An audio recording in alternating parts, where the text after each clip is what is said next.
Have you ever felt a subtle test in her eyes, a question you weren't prepared to answer, but somehow knew the stakes were your entire presence? When a woman is drawn to an older man, there is a silent gravity in the way she observes him. It isn't loud. It doesn't announce itself with obvious gestures or desperate hints. It is quiet, deliberate, almost imperceptible but profoundly revealing. You might feel it in the pauses of her sentences, in the careful choice of words, in the slight tilt of her head as she gauges your reaction. These are not random moments. They are tests. 2 questions, always 2, that she asks without asking, probing your emotional depth, your resilience, your capacity to hold yourself as a man who has walked through life with awareness. And if you fail, or if you reveal too much too soon, she steps back. Not out of malice, but because your energy, your alignment with yourself, determines whether she can even feel safe to lean in. The first question is rarely spoken outright. It comes cloaked in curiosity, often in the form of a seemingly simple inquiry about your past or your perspective on life. She wants to know how you navigate experiences that shaped you, not for gossip, not for judgment, but to sense the contour of your mind. Can you reflect without resentment? Can you reveal vulnerability without surrendering your boundaries? This question is subtle. It is a flicker in her tone when she asks, "What do you think about?" Or, "How did you handle that?" Her eyes search for steadiness, for the ability to remain grounded in the face of reflection. Older men carry stories, wounds, and triumphs. But she doesn't want a man who carries them like a burden, or worse, like a sword. She wants a man who has learned to carry them like a quiet, indestructible weight, present, aware, unshakable. It is tempting in these moments to perform, to showcase wisdom, to embellish courage, to craft an image of experience that she will admire. But here is the truth of human behavior. She can see through performance almost instantly. The subtleties of micro-expression, the tension in your jaw, the hesitation in your voice, they betray pretense more than your words ever could.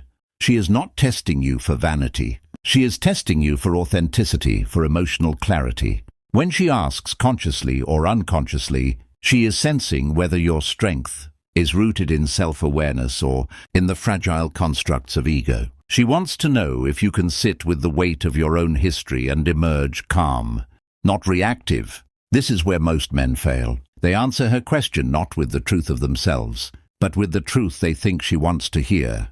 And that is the first failure, the first signal she will remember. Long after the conversation ends, the second question is even more delicate. It is not about your past. It is about the present, about your boundaries, about your capacity to remain intact in her presence without dissolving into desire, need, or approval-seeking. It is often hidden in a small, seemingly trivial interaction: your reaction to her teasing, your composure when she flirts, your silence when she withdraws attention for a moment. She wants to see if your identity is anchored in yourself, independent of her validation. It is an unspoken measure of your inner peace. She may laugh at something insignificant, testing whether you need to perform humor. She may challenge an opinion, testing whether you can assert yourself calmly, without defensiveness. She may observe whether your eyes wander, whether your emotions tilt too quickly toward longing or frustration. These moments are her psychological probe. And here is the secret: how you respond does not only reveal who you are to her, it reveals who you are to yourself. Older men have an advantage here, but only if they have cultivated detachment and presence. Life experience without reflection is hollow. Age alone does not grant the ability to pass these tests. Emotional intelligence does. Mental strength, the ability to observe rather than react, to hold boundaries rather than bend them in search of approval. When she senses that you are unshakable, that your energy is composed and autonomous, she experiences a subtle shift. It is not about fear, nor is it about challenge. It is the recognition of a force that does not need to prove itself. She will lean in, not because she seeks control, but because she senses safety. Safety in the paradox of strength and vulnerability, in the balance of desire and restraint. You must understand that these tests are never manipulative. They are evolutionary. They are encoded in social dynamics, in the way humans seek emotional security and alignment. Women are wired to assess men for reliability, for emotional coherence, for the ability to withstand stress without crumbling into chaos. In her subconscious mind, these two questions, one probing your past, one probing your presence, function as gateways. One opens a window to your emotional history. The other measures the solidity of your present self. She wants to know, will he remain steady when I am unpredictable? Will he remain anchored when I express need or anger or desire? Will he respect his own identity even when I challenge it? If the answer is yes, she feels a pull that is both magnetic and instinctual. If the answer is no, her retreat is not rejection. It is self-preservation. Imagine a moment in a quiet cafe, the light muted through a rainy window. She asks casually about your career, your past relationships, your perspective on loss or regret. You answer, measured, aware, honest, without oversharing, without embellishment. There is a rhythm in your voice, a steadiness in your gaze. You are revealing just enough to be human, but not so much as to compromise your composure.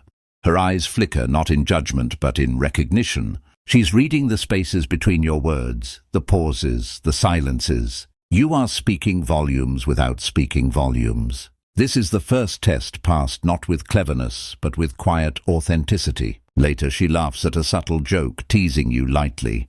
She makes an indirect suggestion, testing whether you will bend to desire or maintain self-possession. You remain calm. Your smile is relaxed, unforced. You do not chase approval. You do not seek to impress. You observe, you respond without over-investing. You exist fully in your own energy. This is the second test. It is harder than it seems because human instinct often tempts us to overcompensate, to react to attention with neediness, to respond to charm with desperation. But she is looking for stability. She is looking for a man whose emotional equilibrium cannot be shaken by her unpredictability. When she senses this, a quiet attraction forms, one that is profound because it bypasses superficial desire and touches something deeper. Recognition, respect, emotional safety. Most men will never notice these questions. They will misinterpret curiosity as flirtation, challenge as criticism, teasing as judgment. They will try to answer incorrectly, responding from ego, insecurity, or impulse. But the older man, the man who has learned to navigate his own emotional landscape, understands that the test is never about her. It is about him. She is merely the mirror. The way she probes reveals the contours of your emotional intelligence, your capacity for detachment, your ability to balance desire and presence. And in that reflection you can choose, will you remain true to yourself, or will you perform in order to be wanted? There is a psychological insight here, subtle yet profound. Women are not testing men to trap them. They are testing men to locate security and alignment. What you think of as her scrutiny is really an invitation to see yourself more clearly. When you pass, it is not just a validation of attraction, it is a validation of emotional mastery. It is the acknowledgement that you have preserved your identity, maintained your boundaries, and navigated human complexity with composure. And in that quiet mastery, she experiences a magnetism that cannot be forced, that cannot be faked. It grows naturally, organically, in the spaces where authenticity meets awareness. The cinematic tension of these interactions is in their subtlety. No loud declarations, no dramatic confrontations, just quiet observation, almost imperceptible shifts in energy. A glance here, a question there. The power lies in restraint. The magnetic pull arises not from pursuit, but from presence. You do not chase. You do not perform. You exist fully, and in that existence, you reveal the answer to both of her questions without uttering a single scripted word.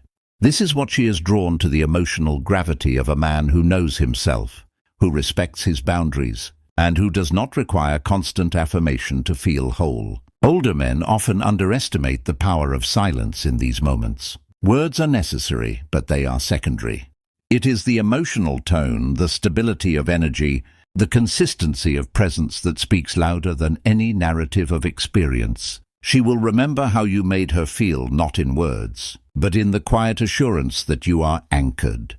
She will remember the subtle respect you hold for yourself, the calm control over your reactions, the reflective patience that allows her to exist without pressure. These are the currencies of attraction that endure beyond superficial charm. As the encounter concludes, as she retreats into thought or smiles softly at some private insight, there is a lingering recognition. She has not only tested you, she has illuminated the contours of your self-possession, your emotional clarity, your capacity for calm presence. And in that illumination, both of you have witnessed a rare human alignment. She may not say it, and you may not acknowledge it aloud, but something unspoken has shifted. It is not the drama of seduction or the thrill of conquest.